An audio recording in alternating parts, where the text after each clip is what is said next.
ఇక్కడే ఒక కొలను కలదు. ఈ కొలనులోనే పవిత్రమైనటువంటి జలములు కలవు. కనుకనే జలములు ఎక్కడ ఉంటే అక్కడ పట్టులు ఉంటాయని మా అన్న చెప్పిన మాట తప్పు కాదు. ఇక నాకు అధికమవుతున్నది త్రాహము, నా కడుపు త్రాహము.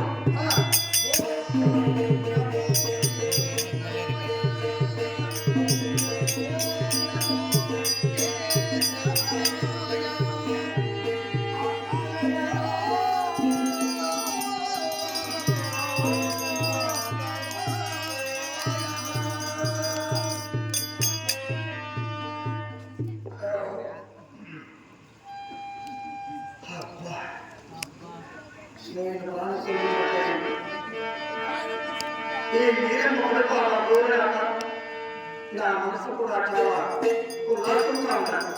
ఈ జన్మలు లేకనేమో మా అన్నదమ్ములు చాలా వదిలిపెట్టిపోయారు. ఇప్పుడే జన్మలు తీసుకుని వెళ్ళాక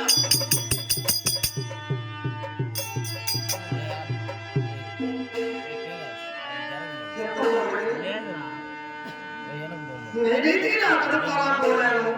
ఈ మడుగులో జన్మాడు. ఇక ఈ జన్మలను మా అన్నదమ్ములు పాత్రలేని వాడు అపాత్రుడు అన్నారు.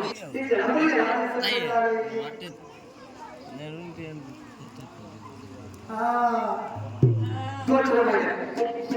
ఈ కొనల చుట్టూ ఉన్నటువంటి ఈ గొప్ప గొప్ప గొప్ప గొప్ప తామరాకులని అన్ని కోసి ఈ తామరాకులతో ఒక గొప్పిలిగా తయారు చేసి ఆ గొప్పిలకు జన్మలు తీసుకెళ్ళినగాక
Bye.